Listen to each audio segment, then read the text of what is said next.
하나님 말씀 보겠습니다. 오늘 에베소서 4장 26절부터 29절 말씀. 본문은 지난주하고 같은 말씀인데 오늘 28절 중심으로 봅니다. 에베소서 4장 26절부터 29절 말씀, 신약 314페이지에 있습니다. 교도가도록 하겠습니다. 26절 먼저 읽어드리죠. 분을 내어도 죄를 짓지 말며 해가 지도록 분을 품지 말고 도둑질하는 자는 다시 도둑질하지 말고 돌이켜 가난한 자에게 구제할 수 있도록 자기 손으로 수고하여 선한 일을 하라. 오직 덕을 세우는 데 수용된 대로 사랑하려 하여 있는 자들에게 은혜를 베푸게 하라. 아멘. 오늘 28절 말씀 같은 경우에는 우리 믿는 사람뿐만 아니라 모든 사람에게 주시는 말씀입니다. 우리가 예수님 믿기도 전에도 이 도둑질을 하는 것은 큰 죄악이라는 것을 어릴 때부터 우리는 많이 듣고 그렇게 성장해 왔습니다. 도둑질을 하지 말라고 하는 것. 이 도둑질로 인해서 얼마나 많은 사람들이 피눈물을 흘리고 고통을 당하고 있는지 몰라요. 평생 시장에서 장사해가지고 먹고 살았던 분이 평생 모아놨던 돈 몇천만 원을 보이스피싱으로 인해가지고 순식간에 잃어버리고 너무너무 힘들어서 며칠 동안 장사로 나오지도 못하고 들어 누워서 끙끙거렸다고 하는 이야기를 제가 지인을 통해서 들었습니다. 우리가 수시로 매스컴을 통해서도 이런 말들을 듣지 않습니까? 어떤 사람은 의사인데 이 보이스피싱을 당해가지고 자기 가진 돈과 지인들에게 긁어 모을 수 있는 걸 어떻게 지나놓고 나서 보니까 어떻게 그렇게 정신이 없었는지 무려 40억을 그렇게 도난 당했다 하는 말을 들었습니다. 의사를 할 수도 없는 그런 상황에 이제 이르러 버린 것이죠. 이 도둑질로 인해서 오늘도 많은 사람들이 고통을 당하고 있습니다. 자기 평생 심혈을 기울여서 모았던 그런 것들을 이렇게 상실하고 있는 것입니다. 도둑질은 물질만 해당되는 것이 아닙니다. 오늘날은 정보사회이기 때문에 산업스파이들이 기술을 훔쳐가서 팔아넘깁니다. 그래서 한국에서 대기업의 그런 참 중요한 정보들, 기술들을 중국에 갖다 팔아서 그렇게 해서 뭐 수억 원을 받았다. 나중에 그게 드러난 것이 그러고 드러나지 않고 그렇게 유출되는 그런 경우도 너무나도 많다고 하지 않습니까? 그래서 개인뿐만 아니라 사회, 나라 전체가 이 도둑질로 인해서 아주 무너져 내리고 있는 그런 것을 보게 됩니다. 그래서 오죽하면 우리나라를 사기꾼 공화국이라고 그렇게 하는 말들이 나오겠습니까? 도둑질로 인해서 사람들의 한 인생을 아주 패가망신으로 만드는 그런 경우들이 있는 것을 보게 되는 것입니다. 오늘 이 말씀 속에서 이렇게 도둑질 하지 말라, 또 그로 인한 피해가 너무나도 많기 때문에 이런 것들을 쭉 보고 이제 아굴이라고 하는 사람은 잠언 30장에서 자기가 평생 두 가지 기도를 드린다고 했습니다. 그 평생 드린 기도, 자기가 늘 드리고 있는데 죽기 전에 꼭 이루어 달라고 하는 그 기도 두 가지 기도를 드렸는데 그 중에 한 가지는 헛된 것과 거짓말을 내게서 멀리하옵소서 했습니다. 이것은 뭐냐면은 하나님 제가 정직한 삶을 살게 해주세요라는 그런 기도입니다. 이 기도는요 모든 지도자의 덕목입니다. 지도자의 제1덕목은 이겁니다. 근데 우리나라 지도자들을 보면은 거짓말을 물 마시듯이 하고 있습니다. 그렇기 때문에 엄청난 그런 비리들이 끊임없이 드러나고 있는 것입니다. 지도자들 가거나 현재나 편함이 없어요. 이 거짓말을 하지 말게 해달라는 것. 아고는 평생을 살면서 하나님 앞에서 이 부분을 점검하고 있는 것입니다. 하나님 제가 헛된 것, 거짓말하지 않고 살게 해주세요. 정직하게 살게 해주세요. 한국과 미국에서 지도자가 큰 죄를 짓는 것, 이것을 보면은 서로 큰 죄라고 여기는 것이 한국과 미국이 다르더라고요. 한국에서는 결정적인 게 뭐냐면은 불륜. 뭐 불륜을 했다고 하면은 그러면 뭐 이 사람은 뭐 선거 나가도 당선되기 어렵습니다. 그런데 미국에서는 어떤 걸 더 중요하게 생각하냐면 정직성, 그걸 더 중요하게 생각합니다. 만약에 지도자가 거짓말을 하고 정직하지 못했다면 그 다음 선거에서 선출될 가능성이 거의 없습니다. 희박합니다. 그러니까 이 사람들은 우리는 그런 성률 이 부분을 갖다가 굉장히 중요하게 여기고 있는 반면 미국 사람들은 정직을 굉장히 중요하게 여기고 있다 하는 것입니다. 그래서 아굴은 어떻게 보면 성경적으로 보면 뭐 둘 다 중한 죄죠. 성적인 죄는 우리 몸에 짓는 죄이기 때문에 아주 심각한 죄라고 성경이 이야기하고 있지 않습니까? 그런데 정직 이것도 또한 그 못지않는 아주 중요한 그런 죄악을 저지른 미법행위다 하는 것입니다. 그래서 이 정직하게 살게 해달라. 이것을 하나님 앞에 기도드렸고 또 한 가지는 뭐냐면은 가난하게도 마옵시고 부하게도 말라고 그렇게 이야기했습니다. 부하게 말라고 그렇게 기도한다는 것은 쉽지는 않아요. 우리가 다 부자 되기를 원하지 않습니까? 그런데 이제 이 사람은 그 물질 때문에 또 어려움을 당한 그런 일들이 많기 때문에 부자가 되어가지고 넉넉하게 사니까 하나님도 무시하고 하나님 믿지도 않고 이렇게 되는 사람들을 많이 본 거예요. 그래서 제가 지나치게 부를 가지고서 그것 때문에 하나님을 멀리하는 일이 없도록 너무 부하게 되지 말게 하시고 그리고서는 가난하게 말게 해달라고 했어요. 왜 가난하게 않도록 그렇게 기도했느냐면은 도둑질 해가지고 내 이름 하나님의 이름을 욕되게 할까 두렵다. 도둑질하면은 저 도둑놈 교회 다닌다고 하면서 예수 믿는다고 하면서 저렇게 도둑질하고 있다. 그렇게 손가락질 당하면 하나님의 영광을 가리는 일이 아니냐. 그러니까 제가 가난하지 않게 해달라고 그렇게 기도를 드렸다는 것입니다. 여러분들에게 이 기도가 꼭 이루어지길 바랍니다. 가난해서 도둑질하는 일이 없도록 평생을 살아가면서 하나님이 그런 축복을 여러분들에게 주시기를 바랍니다. 저는 어릴 때에 너무 가난했으니까. 뭐 여러분들도 다 그때는 가난했을 것입니다. 제가 6.25 사변이 끝나고 난 후에 한 5, 6년 후에 태어났거든요.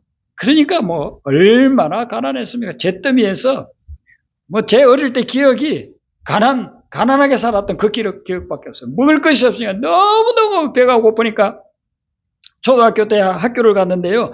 너무 배가 고파가지고 쓰러졌어요. 그래서 옆에서 보기에는요, 정말 병이 나가지고 쓰러진 것처럼. 근데 저는 못 먹어가지고 그렇게 쓰러졌어요. 쓰러졌는데 한 친구가 그때 급식으로서 옥수수 빵을 줬잖아요. 근데 저는 그때 순번이 안 해가지고 못 받았어요. 그 옥수수 빵을 받은 친구가 그 빵을 반을 떼가지고 저를 주더라고요. 그래서 너무 배가 고프니까 그걸 허겁지겁 먹었습니다. 먹고 나니까 힘이 나가지고 다시 일어섰어요. 그러니까 옆에 있는 친구가 너 깨병 부르지? 그렇게 이야기하더라고요. 저는 깨병이 아니었어요. 너무 못 먹으니까 흙이 져가지고서 쓰러진 거예요. 그 정도 되니까 이제 가다가 어디 먹을 게 있으면요. 그걸 훔쳐 먹은 적이 제가 여러 번 있었습니다. 고구마. 밭에 있는 고구마, 그 생 고구마. 요즘 애들은 주면 그 누가 먹습니까? 먹지도 않아서. 삶은 고구마도 먹지 않는데 생 고구마 누가 먹겠어요? 근데 그 나무 밭에 가가지고 그 고구마 뿌리 하나 캐가지고서 그걸 먹었던 적도 있고. 심지어는 4월달, 5월달 되면 양파 나올 때는요. 양파를 뽑아가지고 먹었어요. 매운 거 어떻게 먹습니까? 돈 주고 먹으라도 안 먹으려고 할 겁니다. 배가 고프니까 그걸 훔쳐 먹었어요. 바닷가에서 제가 살았기 때문에 바닷가에는 생선을 말려가지고 이렇게 놓은 데 있는데 그 지포 같은 거 그런 것들은 이제 그 제대로 다 말려야 먹을 수 있는데 어중중하게 마르고 중간 정도 말른 그런 것도 훔쳐가지고 와가지고 집에 와서 막 구워서 먹고 그런 적이 있습니다. 배가 고프니까 가난하니까 도둑질 하게 되는 거예요. 그러니까 아굴이 하나님 앞에 기도하는 거예요. 하나님, 제가 가난해가지고 도둑질해서 하나님의 영광 가릴 수도 있으니 제발 저를 가난하게 하지 마세요. 가난하게 그렇게 하지 마세요. 저에게 먹을 것 넉넉하게 좀 주세요. 라고 하나님 앞에 기도를 했습니다. 아마 아굴의 이 기도는 평생 동안 다 응답이 됐을 겁니다. 그렇기 때문에 잠언서에 이렇게 기록이 되어져 있겠죠. 가난하면 사람들은요, 도둑질 할 수가 있다 하는 것입니다. 그래서 우리는 가난하지 않기 위해서 열심히 일을 합니다. 열심히, 밤낮으로 열심히 일을 합니다. 한국 사람은 정말 열심히 일하는 거 세계적으로 유명합니다. 제가 미국에서 신학 공부할 때 기숙사에 살았어요. 그러면 기숙사에나 그 학교가 크니까 학교에 이렇게 공사할 일이 있지 않습니까? 그러면 그 공사하는데 사람들이 주로 그때는 멕시코에서 온 사람들이 많이 일을 했어요. 근데 이분들이 일하는 것을 보면은요, 느긋해요. 한 10분 일하다가 5분 쉬다가 일도 또 천천히 합니다. 그래서 한 2, 3일 걸려서 일을 해요. 그런데 한국 사람을 데려다가 일을 시키면요, 그 하루 만에 다 해버려요. 그래서 나중에 사람들이, 미국 사람들이, 한국 사람들 되게 좋아해요. 왜냐면 이틀 사흘 걸릴 거 같다 하루 만에 그냥 다 해주고 일도 깔끔하게 잘하니까. 한국 사람들 열심히 일을 하는 거예요. 제가 외국 사람들을 비난한다는 그런 의미가 아니고 한국 사람들 그렇게 열심히 하는, 어떤 일을 하면은요, 남에게 비교가 안 될 정도 그렇게 열심히 일을 합니다. 열심히 일을 하는 이유가 우리가 너무나도 가난했기 때문에 먹고 살기 위해서 그렇게 열심히 일을 하는 것입니다. 그리고 우리가 삶을 살아가는데 필요한 것이 있는데 그 필요한 것을 얻을 수 있는 방법이 어디에 있습니까? 그것은 내가 일해가지고 돈 벌어서 그렇게 해서 먹고 살아야 되는 거 아니겠습니까? 그러다 보니 열심히 일을 하는데 문제는 이제 어디에서 생기느냐 하면은 내가 열심히 일을 해가지고 그 대가로서 그 주어지는 물질을 가지고 살면 되는데 그러지를 않고 열심히 일하지 않고 그리고서는 내가 욕심을 가지고 다른 사람의 것을 소유하려고 할 때 그때 이제 문제가 생긴다는 것입니다. 그래서 도둑질을 하게 되고 또 편하게 살려고 열심히 일하지 않고 편하게 살려고 하면서 그냥 머리 써가지고 다 도둑질합니다. 그렇게 되니까 그 사회가 제대로 서가겠습니까? 이렇게 정직하지 않고 도둑질을 하는 자들이 많아지는 그 사회는 무너지게 되어져 있는 것입니다. 무의도식하는 그런 사회는 무너지게 되어져 있는 것이죠. 그렇기 때문에 오늘 이 말씀 속에서 도둑질하지 말고 그 대신에 어떻게 해야 되는가 하면은 자기 손으로 수고하여 선한 일을 하라라고 이야기합니다. 자기 손으로 수고한다는 이 말씀은 어떤 뜻이냐면은 피곤할 정도로 열심히 일하라는 그런 뜻이에요. 네. 우리 성도님들이 대부분 그렇게 일을 하고 있을 것입니다. 말씀대로 피곤할 정도로 열심히 일을 합니다. 피곤할 정도로 열심히 일을 해서 그 일을 함으로 인해 가지고 그 대가를 가지고 우리는 이 세상에서 살아갈 때에 배고프지 않게 가난하지 않게 살아갈 수 있는 것이고 오늘 말씀에서는 더불어서 그것을 가지고 가난한 자를 구제하라 그렇게 말씀하고 있습니다. 주변에 먹을 것이 없어서 가난하게 살아갈 수 있는 그런 사람들을 구제해 주라. 그리고 선한 일을 하라라고 이야기하고 있습니다. 우리가 열심히 일해서 벌게 된 그 물질을 가지고 선한 일을 하라는 것이죠. 그래서 사도 바울은 후원을 받아가지고 그것으로서 선교를 하기도 했지만 그런 후원이 없을 때에는 자기가 일을 해서 텐트를 만들어서 그 보수를 받는 것을 가지고 생활도 하고 선교하는 데 썼다 이겁니다. 그 사도 바울이 오늘 우리에게 이 말씀을 전해주고 있는 거예요. 너희들이 열심히 일을 해서 그것을 가지고 가난하고 어려운 사람들을 구제해주고 그리고 그것을 가지고 선한 일을 하라. 그게 우리 성도의 자세다라고 이야기해주고 있다는 것입니다. 그런데 성경에는 보면은요, 오늘 이 물질 관리와 더불어서 좀 충격적인 말씀이 말라기서에 나옵니다.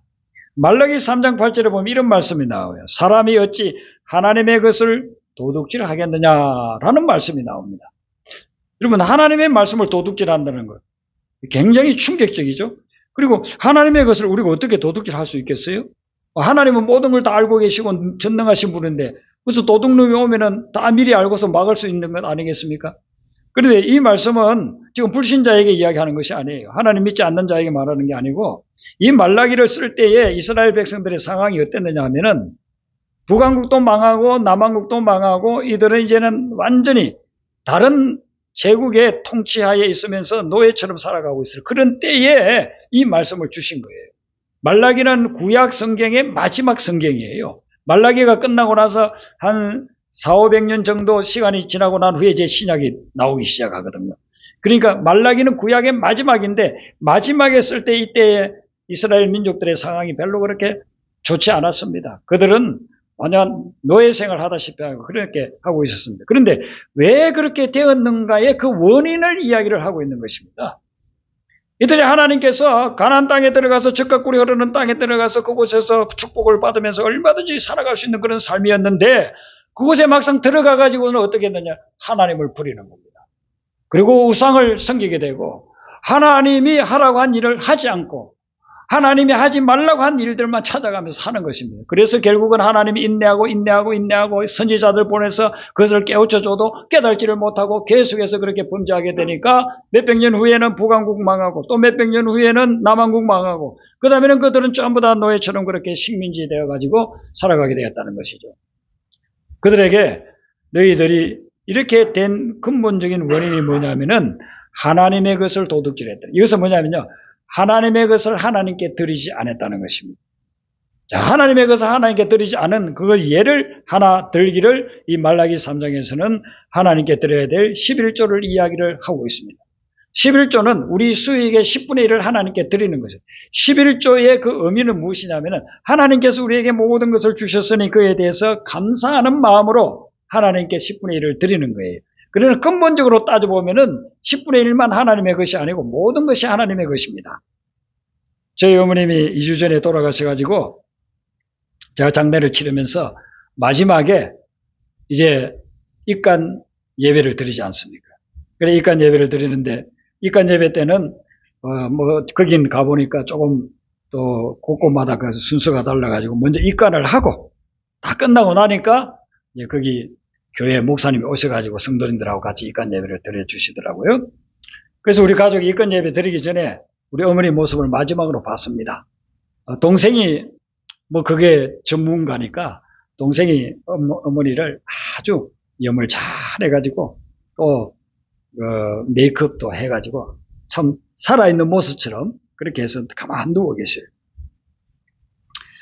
간을 듣기 전에 마지막으로 제가 저희 어머니를 보면서 우리 어머님이 참 우리 새남매 키우느라고 너무너무 고생하시고 만약에 어머니가 다른 나라에 가서 사신다고 한다면은 드릴 수 있다면 우리가 집을 팔아서라도 우리 어머니 그 나라 가가지고 잘 사실 수 있도록 다 드리고 싶다. 그런 마음이 들어요.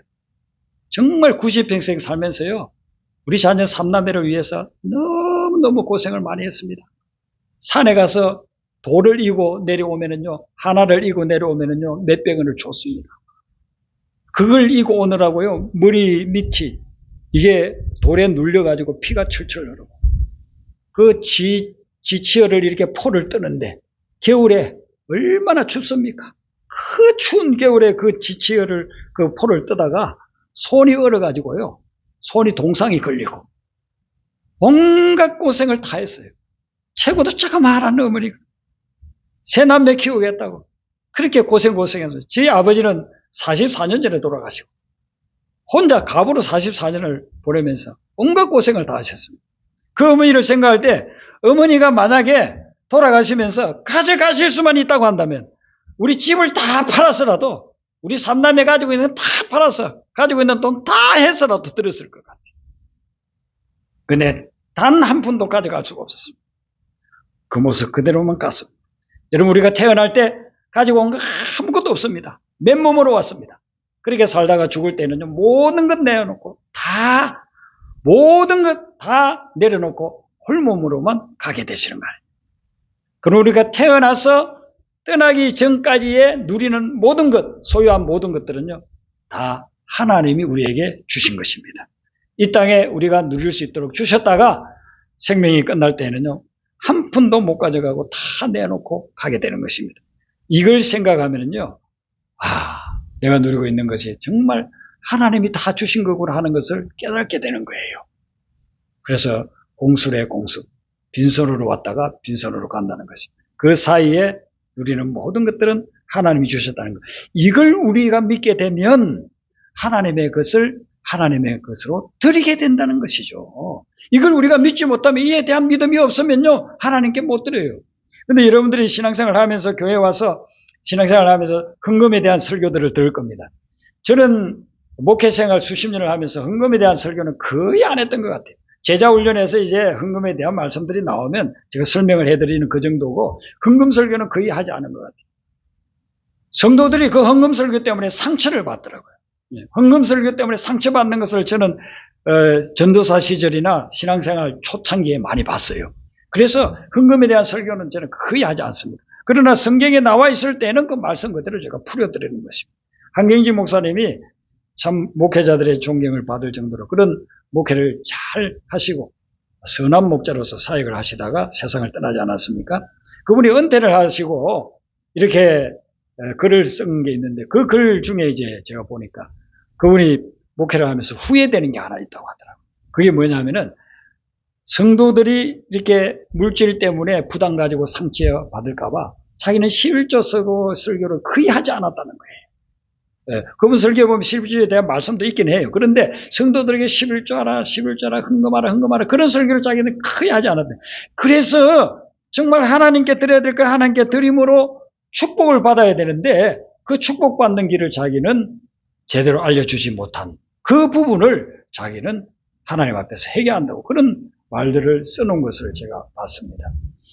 하나님 말씀 속에서 여기서 하나님의 말씀이 우리에게 전해주는 이 말씀, 하나님의 것을 하나님께 드려야 된다는 것은 이 말씀은 뭐냐면은 하나님이 우리에게 주셨는데 그 모든 것이 다 하나님의 것인데 그것을 하나님의 것임을 고백하는 헌신의 표시가 우리가 하나님의 것을 하나님께 드리는 거예요. 네. 그럴 때 하나님께서는요, 그걸 보시고 하나님을 인정하시는 것을 보시고 더 큰 복을 우리에게 주신다고 약속하고 있는 것입니다. 물질도 그렇고 또 시간도 마찬가지입니다. 시간도 24시간 우리가 다 내가 쓰지만 이 시간 하나님이 다 주신 거예요. 그런데 이 시간 중에 하나님께서 일주일 중에 하루를 거룩한 날로 안식일로 주일로 구분하셔서 이것은 하나님께 드리도록 그렇게 했습니다. 그래서 이 시간은 너희들이 쓰지 말아라. 너희들이 세상 살아나가면서 일주일은 다 쓰되 일주일에 하루 이 주일만큼은 하나님께 드리라. 하나님께 예배하고 하나님께 찬양하고 성도들과 교제하고 선을 행하는 이런데 이것을 쓰도록 하라. 그렇게 이렇게 딱 떼어 놓으셨어요. 그런데 우리가 이 시간을 주일을 지키지 않는 사람들, 예수 믿지 않는 사람들은 다 주일을 지키지 않고 그리고 예수를 믿어도 교회를 나와도 믿음이 그 정도까지 들어가지 않으면 그 시간을 자기가 원하는 쪽에 다 쓰고 있는 것입니다. 그래서 하나님의 것을 하나님께 드리지 않으면 그건 영적으로 볼 때 도둑질이라는 거예요. 여러분들이 뭐 육적으로 볼 때 세상 법 어긋나게 뭐 도둑질한 것은 아니에요. 그래 영적으로 볼 때는 하나님이 나에게 모든 것을 주셨고 내 생명을 주셨고 나의 모든 인생을 주셨는데 하나님의 것을 하나님께 드리지 않는다고 한다면은 그것은 영적인 도둑질이 된다라고 그렇게 이야기하고 있습니다. 그러면서 말라기 3장 10절에 보면 하나님이 어떤 약속을 하느냐 하면 하나님께 드려야 될 것을 드리게 되면 그러면 하늘 문을 열고 너희에게 복을 쌓을 곳이 없도록 쏟아부어 주겠다라고 약속을 해주고 있습니다. 네. 우리가 하나님께서 주신 것을 누리고 있는데 하나님께 드려야 될 것, 그 헌물을 하나님 앞에 드리고 하나님께 드려야 될 시간을 하나님을 위해서 드리게 되면 그러면 하나님께서 하늘문을 열고 복을 쌓을 곳이 없도록 쏟아부어 주겠다 약속해 주셨습니다. 그래서 여러분들도 하나님의 것을 하나님께 온전히 드림으로 주님이 약속한 이 축복을 받게 되시기를 바랍니다. 네. 하나님이 약속해 주신 이 말씀을 가지고 하나님의 뜻 가운데서 온전히 주님께 헌신함으로 말미암아 헌신한 자에게 주시는 30배, 60배, 100배의 축복이 여러분의 삶에 넘쳐나기를 주님의 이름으로 축원합니다. 우리 아까 불렀던 복음성가 50장 부릅니다.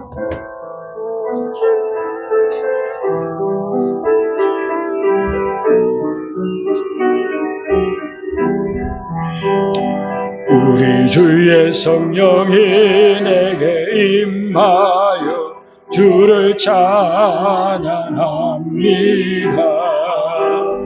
우리 주의 성령이 내게 임하여 주를 찬양합니다. 찬양합니다. 찬양합니다. 주를 찬양합니다. 찬양합니다. 찬양합니다. 주를 찬양합니다. 우리 주의 성령이 내게 임하여 손뼉치며 찬양합니다. 우리 주의 성령이 내게 임하여 손뼉치며 찬양합니다. 손뼉치며 치면서 손뼉 치면서 주를 찬양합니다. 손뼉 치면서 주를 찬양합니다. 우리 주의 성령이 내게 임하여 소리 높여 찬양합니다. 우리 주의 성령이 내게 임하여 소리 높여 찬양합니다. 소리 높여서 주를 찬양합니다. 소리 높여서 주를 찬양합니다. 우리 주의 성령이 내게 임하여 춤을 추며 찬양합니다. 우리 주의 성령이 내게 임하여 춤을 추며 찬양합니다. 춤을 추면서 주를 찬양합니다. 춤을 추면서 주를 찬양합니다.